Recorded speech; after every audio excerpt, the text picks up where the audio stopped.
खुलुमबाय फुंबिलिनि गोजोन हामलायनाय जासिबाय बाक्सा गेलपेजारनिफ्राय फोसावजानाय बड'लेण्ड खौराङाव नोंथांखौ बरायबाय दिनैनि रादाबखौ फरायदों आं रमेन बर'आ दिनैनि गाहाय रादाबफोराव दङ थांनाय 4 फेब्रुआरि खालाराव बाक्सा जिल्लानि सिङाव थानाय सिमला हजुवायाव BWJF नि दैदेननायाव 3 घन्टा होसिख्रावनाय हाबाफारि लोखि बाजारावबो सिसिट'वानि बानजायनायाव मोनद' हारिनो एसटि होनायनि हेंथायै बनजार हानजा सुरनाय सापागुरि कक्लाबारि दखरा दुलाराय बर' फरायसा आफादा मोनद' हारिनो एसटि होनो नागिरनायनि हेंथायै बनजार रेलि बाक्सा कुमारी काटा दखरा दुलाराय बर' फरायसा आफादाबो मोनद' हारिनि एसटि होनो नागिरनायनि हेंथायै बनजार रेलि बाक्सा जिल्लानि सिङाव थानाय बरिमाखायाव सिसिट'वानि बनजार हानजा सुरनाय हाबाफारि सा क'क्राझार दखरा एबसुनि सिङाव थानाय कारिगाव दालाइसा एबसुनि बेन्दोंआव थानाय मेलेमजिबि सुबुंफोरनि समाजारि सांग्रांथि मेल बाक्सा जिल्लानि सिङाव थानाय रुपहि हाइ स्कुलनि 2019 इं मायथाइयाव मेट्रिक आनजाद होग्रा फरायसा फरायसुलिफोरखौ थांनाय 4 फेब्रुआरि खालाराव बिदाय हाबाफारि 3 फेब्रुआरि रबिबारनि गोथार सानाव बर' हारिनि जेंनाखौ लानानै इसोरनि आरज खालामदों शिलं बर' बाप्टिस्ट चार्चआ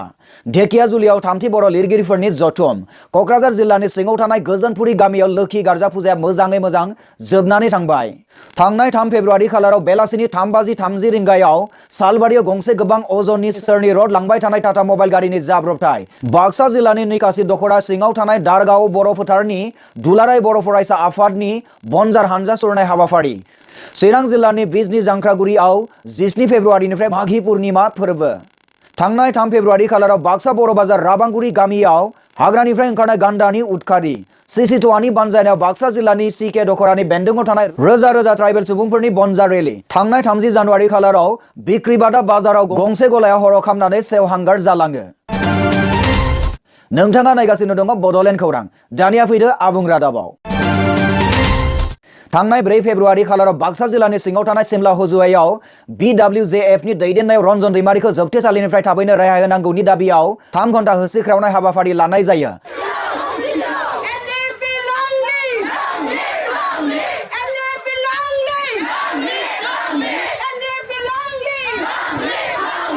मिरु सरकारा गोजोनै सावरायलांनांगौ होनना हाबाफारिखौ दैदेननाय दैदेनगिरिया बुंथियो আমি শান্তি আলোচনাটো প্ৰক্ৰিয়াটো আমি অব্যাহত ৰখাৰ কাৰণে আমি চৰকাৰক আহ্বান কৰিছো কাৰণ আমাক শান্তি লাগে আৰু শান্তি লগাৰ কাৰণে আমি শান্তিভাৱে এই আলোচনাৰ মাজেদি আমাৰ বড় সমস্যাটো সমাধান হওক সেইটো বিচাৰি আমি আজি এই কাৰ্যসূচীটো লোৱা হৈছে बावैसो जिउ जोबजासिम राय होजानाय सा जि NDFB-फोरखौ थाबैनो एंगारना होनो थाखाय सोरखारखौ नारसिनो धरना खालामग्राफोरनिफ्राय मोनथिनो मोननाय बादिब्ला बिथांमोना रन्जन दैमारिखौ होनाय साजाखौ गोजोननाय मोनाखै জানুৱাৰী 30 तारिखे NDP रन्जन दैमारि सारक स्पेशल जाज CBI कर्टৰ পৰা যিখিনি ৰায়দান বা যিখিনি লাইফ ইমপ্ৰিজনমেন্ট শাস্তি দিছে প্ৰদান কৰিছে এই আমি তাৰমানে এইটো গৰিহণা দিছোঁ চৰকাৰক যে আমি সন্তুষ্ট হোৱা নাই আমি অসমৰ জাজ কৰা আমি বৰ ৰাইজে সবে দুখ প্ৰকাশ কৰিছোঁ बे रादाबखौ जोंनिसिम दैथायहरदों बाक्सा गलागाव जामगुरिनिफ्राय हितेश बर' बिथाङा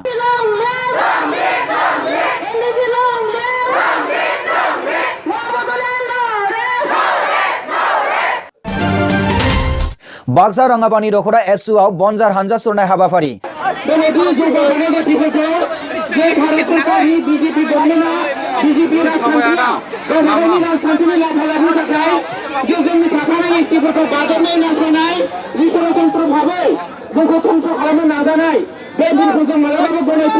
थांनाय 4 फेब्रुआरि खालारनि मोनाबिलियाव बाक्सा राङापानि दखरा एबसुआव बनजार हानजा सुरनाय हाबाफारिया गोहोम गोनाङै जानानै थाङो 300 सुबुंफोरा बाहागो लानाय बनजार हानजा सुरनाय हाबाफारियाव बायदिसिना सोरखार हेंथायै स्ल'गान होनायजों थासारिखौ दुंहाव खालामो बाक्सा राङापानिनिफ्राय सन्जय बर' बिथां लोखि बाजारावबो सिसिट'वानि बानजायनायाव मोनद' हारिनो एसटि होनायनि हेंथायै बनजार हानजा सुरनाय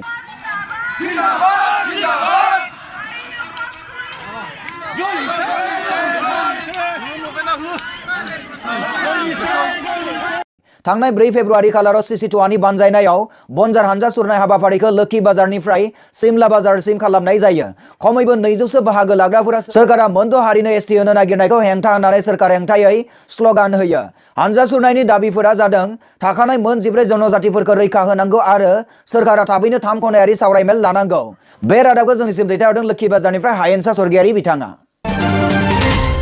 सापागुरि कक्लाबारि दखरा दुलाराय बर' फरायसा आफादा मोनद' हारिनि एसटि होनो नागिरनायनि हेंथायै बनजार रेलि लादों आसाम सरकार हाय हाय बीजेपी सरकार गो बेक बायदि सरकार हेंथायै स्लगान होनानै सरकारनिसिम गोख्रों फिनजाथाय फोरमायहरदों। बाक्सा कुमारी काटा दखरा दुलाराय बर' फरायसा आफादाबो मोनद' हारिनि एसटि होनो नागिरनायनि हेंथायै बनजार रेलि लादों।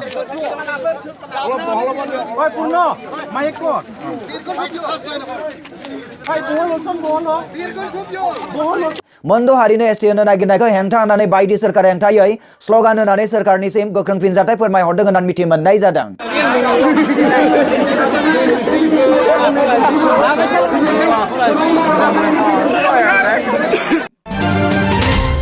बाक्सा जिल्लानि सिङाव थानाय बरिमाखायाव सिसिट'आनि बनजार हानजा सुरनाय हाबाफारि coordination committee of tribal organisation Assam सुंद'यै सिसिट'आ थांनाय रबिबारनि मोनाबिलि समाव मोनद' हारिनि एसटि होनो मोना होननानै मडेल भिलेज बरिमाखायाव टर्च लाइट रिलि खालामनाय जायो।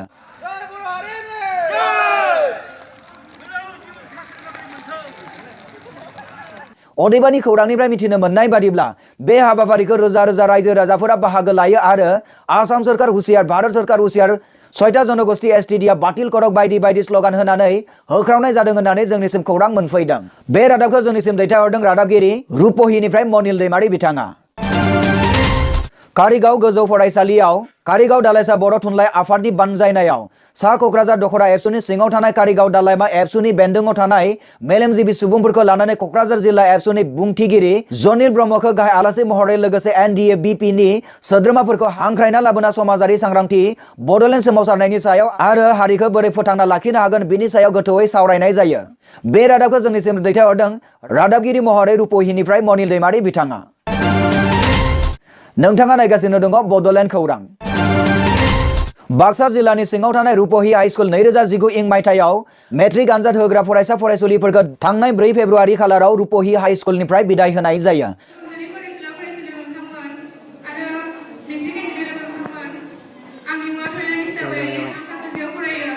खौरांनिफ्राय मिथिनो मोननाय बादिब्ला देग्लाय 2019 इं मायथाइयाव गासै 177 फरायसा फरायसुलिफोरा मेट्रिक आनजाद होनो गोनां फरायसा फरायसुलिफोरखौ बिदाय होनाय जायो। फैबाय थानाय आनजादाव मोजां रिजाल्ट खालामनो हानायनि नोजोरजों मोजां बिबुंथि लाखियो फरायसालिनि फोरोंगिरि बिथांमोन आरो गासै फरायसा फरायसुलिफोरानो मोजां रिजाल्ट लाखिनो हाथों होननानै मिजिंथिनाय जादों होनना मिथिनो मोननाय जादों। रादाबगिरि रुपहिनिफ्राय मनिल दैमारी। 3 फेब्रुआरि रबिबारनि गोथार सानाव बर' हारिनि जेंनाखौ लानानै इसोरनियाव आरज खालामदों शिलं बर' बाप्टिस्ट चार्चआ। बे आरज गाबनाय हाबाफारियाव खमैबो 300 मेघालयआव थानाय बर'फोरा बाहागो लादोंमोन। बे रादाबखौ जोंनिसिम दैथायहरदों अल मेघालय बड' वेलफेयार एस'सिएशननि बिबानगिरि राहुल बसुमतारी बिथाङा। धेकियाजुलियाव 3थि बर' लिरगिरिफोरनि जथुम फैगौ 7 खालारनिफ्राय जागायगोन बे थुनलाइयारि हाबाफारिया। रादाबखौ जोंनिसिम दैथायहरदों सानसुमा बर' बिथाङा। क'क्राझार जिल्लानि सिङाव थानाय गोजोनपुरि गामियाव लोखि गार्जा फुजाया मोजाङै मोजां जोबनानै थांबाय।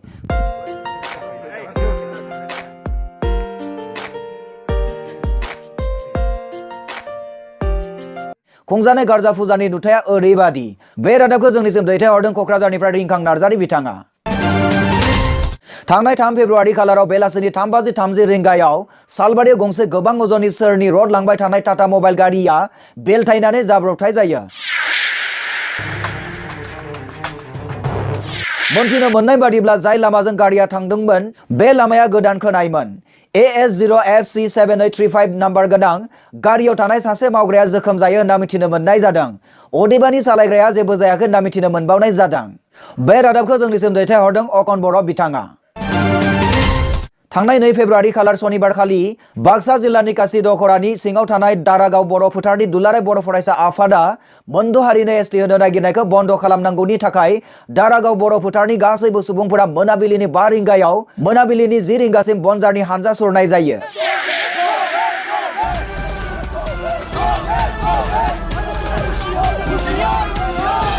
बेनि अनगायैबो 3 फेब्रुआरि खालाराव रबिबाराव बाक्सा जिल्लानिनो सिङाव थानाय सिब्रुबारि ओनसोलावबो बे हाबाफारिखौ लानाय जायो। थांनाय 3 फेब्रुआरि खालाराव बाक्सा बर' बाजार राबांगुरि गामियाव हाग्रानिफ्राय ओंखारनाय गान्दानि उदखारि।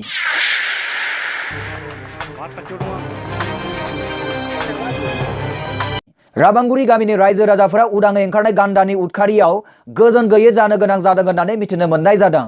बे रादाबखौ जोंनिसिम दैथायहरदों राबांगुरि गामिनिफ्राय दशरथ गयारी बिथाङा।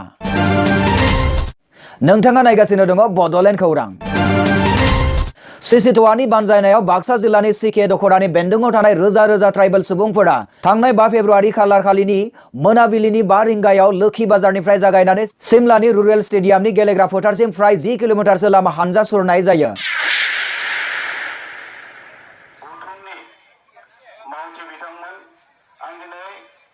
आसामाव गोदानै मोनद' जातिनो ट्राइबेल सिनायथि होनो नागिरनायनि हेंथायै बे सोमावसारनायखौ लानाय जायो होननानै जोंनिसिम दैथायहरदों गलागाव जामगुरिनिफ्राय हितेश बर' बिथाङा। थांनाय 30 जानुवारि खालाराव बिक्रिबादा बाजाराव गंसे गलायाव हर खामनानै सेवहांगार जालाङो।